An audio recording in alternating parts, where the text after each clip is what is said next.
7 heures, pile. Mon réveil sonne. Je le regarde en me disant qu'avec 5 minutes de sommeil en plus, je serai la personne la plus productive de France. Je referme les yeux en me laissant guider vers le doux monde des rêves. La vérité, c'est ce ressort de mon matelas qui choisit précisément cette seconde pour me piquer le dos. La vérité, c'est aussi ce réveil qui n'a pas sonné à 7h05, ni à 7h15, mais qui me hurle sa haine à 8h13. Je saute du lit. Mes drames au premier pas. Mon petit orteil rencontre l'angle du meuble Ikea. La douleur est si intense, si universelle, si vraie. Je vais sous la douche en m'attendant à une caresse tropicale, mais le chauffe-eau rend l'âme. Je crie sans avoir le temps de pleurer car je suis trop en retard pour ça. Je saisis le flacon de shampoing, sauf que dans l'obscurité de ma détresse, je me trompe de tube. Je viens de me badigeonner le crâne avec la crème dépilatoire. Ma matinée n'est plus une routine, c'est une zone de guerre. N'ayant plus rien à perdre, je me permets la préparation d'un petit déjeuner savoureux. Et bien évidemment que ma tartine tombe du côté du beurre sur mon tapis beige. Je sors enfin de chez moi, persuadé d'être la preuve vivante que le chaos existe. Et pour me rassurer, j'ouvre Instagram. Je prends une photo, je déguise avec le flip Gleur, avant de la poster avec les hashtags. Hashtag morning, hashtag motivation, hashtag lifestyle. Sur Tinder, ma bio dit que je suis une amoureuse de l'amour et une aventurière qui aime les chats. Le monde numérique m'applaudit, je suis au contrôle de ma propre fiction. Et puis vient le choc, lorsque j'arrive au travail, le porte de l'ascenseur s'ouvre, le noyon s'allume et la vérité m'éclate au visage, sans filtre et sans mensonge, juste mon reflet dans le miroir, en face de moi-même. Je vois enfin la réalité, une trace du dentifrice oublié, une chemise boutonnée à travers et les yeux rouges de fatigue. Instagram faisait de moi une star. Mon reflet dans ce miroir me rappelle que je suis qu'une erreur de casting. Dans ce duel entre mon écran et le miroir, c'est le réel qui gagne. Parce que la vérité n'a pas besoin de like pour avoir raison. Alors, si la vérité a raison jusque dans l'ombre d'un ascenseur, imaginez son pouvoir lorsqu'elle décide d'écrire l'histoire. Si avoir raison signifie être en accord avec le réel et la logique, alors la vérité n'a pas seulement raison, elle est la définition même de la justesse, de l'honnêteté et de la rigueur.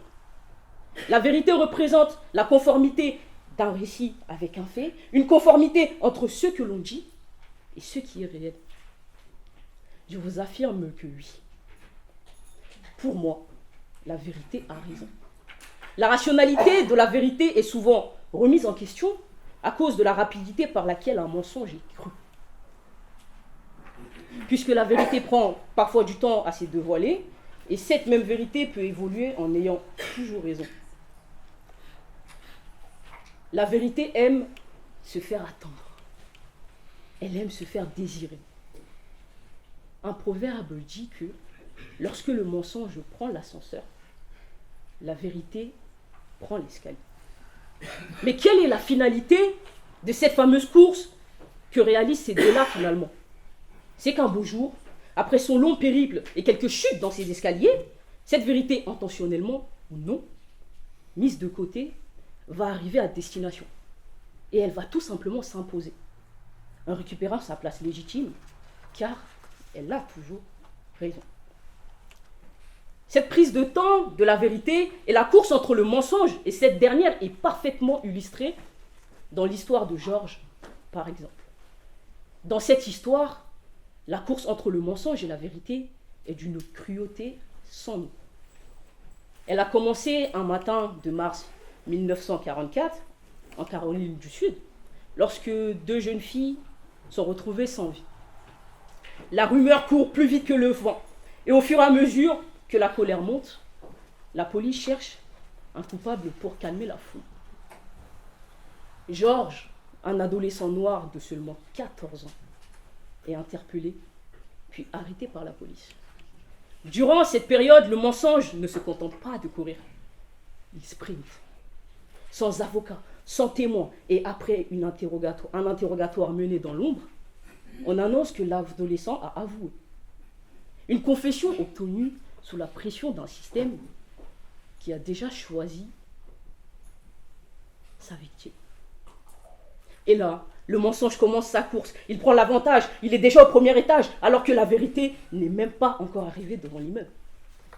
Malgré l'absence totale de preuves matérielles, malgré l'impossibilité physique pour un enfant de 40 kilos de manipuler l'arme du crime, le procès de Georges dure seulement 3 heures.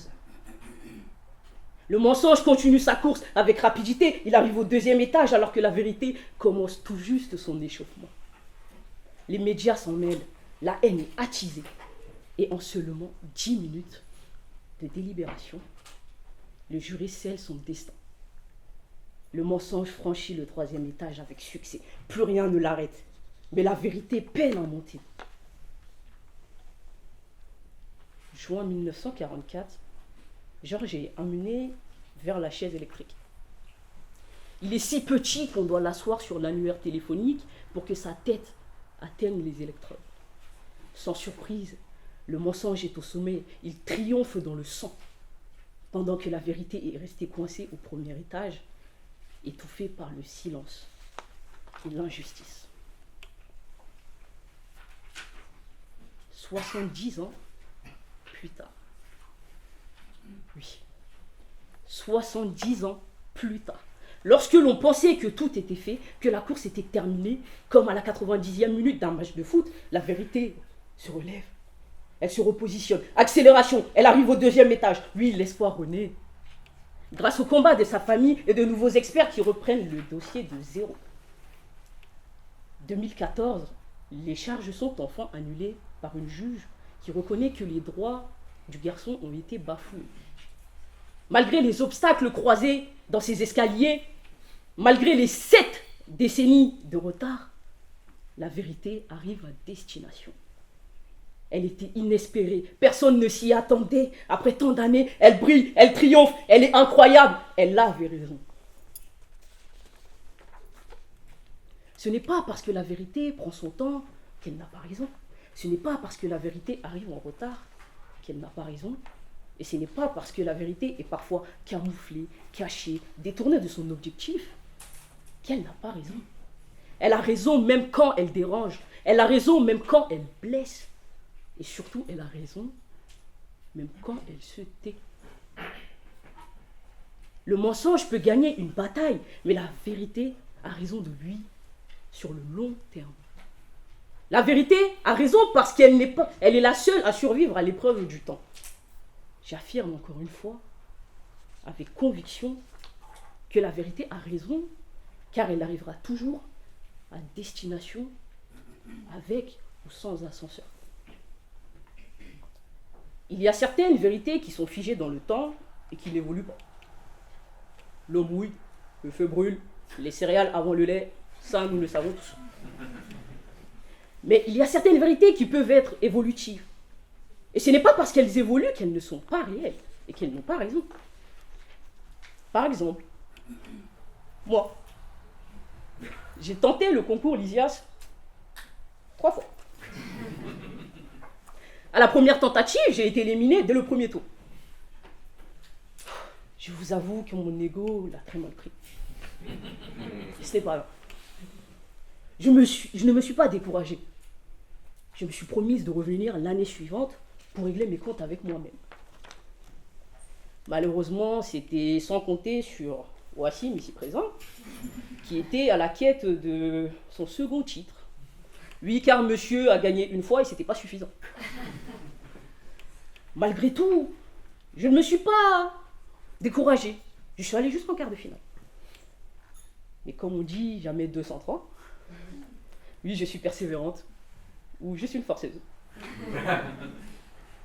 La vérité était tout simplement que j'étais nul. Et elle avait raison à juste titre. J'étais très nul.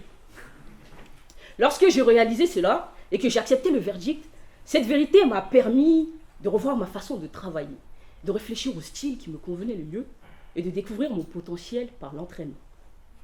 Et aujourd'hui, j'ai le plaisir de vous annoncer que maintenant ça va. Je suis un petit peu moins nul. Telle est la vérité qui a évolué.